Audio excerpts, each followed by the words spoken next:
Now, as we do so many weeks here at the Daily Dose, we need to get over to our Daily Dose top 5. So, we have been talking about things that are uniquely American today, this 5th of July, the day after we celebrated our independence from tyranny. We've discussed a number of traditions, we've discussed some foods, we've discussed some celebrations, and we've discussed things today that are uniquely American. But what are the actual greatest moments on the playing surface for America in the world of sports? What are some of the most memorable moments on the playing surface in the world of sports? Well, we have 5 unforgettable moments that kind of capture the essence of Americans. Here are our top 5 greatest USA sports moments. We start off at number 5, and we have learned that there is nothing that can bring together this country quite like a horrible tragedy. But back in September of 2001, that's exactly what we had. On September 11th, 2001, America was attacked by a militant Islamist extremist movement called Al-Qaeda that flew commercial airliners into the Twin Towers of the World Trade Center in New York City. 2, I might add, of the 5 tallest buildings in the world at the time. Now, they also aimed 2 other flights toward targets in or near our capital, Washington, D.C.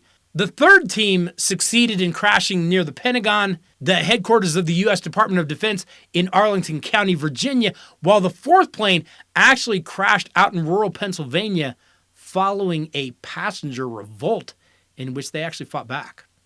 Now, those attacks killed nearly 3,000 people, and they actually instigated the multi-decade global war on terror. And when these attacks took place, the world kind of stopped. I mean, air travel was halted, and the world of sports completely stopped for a few days. However, just 10 days later, it was decided things needed to get back on course. And what better place to shine than just blocks away from where the tragedy had taken place?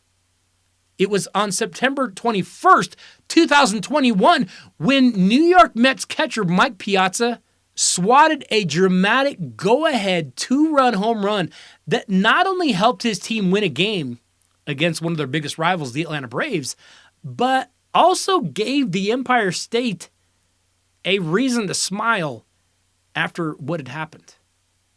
Now, it wasn't just the game, because you also had Diana Ross singing God Bless America prior to the game. You had Liza Minnelli singing New York, New York during the 7th inning stretch. Then Piazza's home run gave the home team that 3-2 win, and the nation cheered with tears in their eyes. The 2001 game between the New York Mets and the Atlanta Braves, following the 9/11 attacks, comes in today on our list at number 5. We arrive at number 4, and we reach a very similar situation. Because the year was 1991, and our nation found itself at war for the first time since Vietnam. The Gulf War was a 90-91 armed campaign that was waged by a 39-country coalition in response to Iraq invading the country of Kuwait. And our country, remembering some of the treatment of soldiers that returned from Vietnam, well, they took a really, really patriotic stance back in the 90-91 era. American flags and ribbons were all the rage. And when the Buffalo Bills faced the New York Giants in Super Bowl 25 in Tampa, Florida, both teams wore red, white, and blue. That's their color scheme. I might add, again, the patriotism was running high because of what was going on overseas. And when singing sensation Whitney Houston stepped up to the microphone to sing the Star-Spangled Banner as only she could, again, the patriotism was running high. There was not a dry eye left in the building. The rendition was followed by a surprisingly really good physical football game, which at the time, Super Bowls, that was not the norm. Super Bowls have been blowouts for like a decade. And the Giants won this game 20-19 over the Bills when kicker Scott Norwood for the Bills missed a 47-yard field goal with just seconds remaining. How good was Whitney Houston's song, though? In the weeks following 9/11, more than 20 years later, her song resurfaced in America and began climbing the charts again.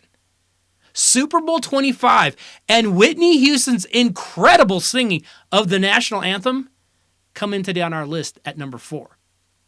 Okay, YouTube, that's all you're going to get this week. I'm not going to give you the whole top 5. And I'll tell you why, because it's way too long. You need to tune in and check out the full podcast to get that. We have our next 3 American moments that you might want to check out. Plus, we are talking about what makes America so American in the world of sports. A lot of sports traditions that are uniquely American.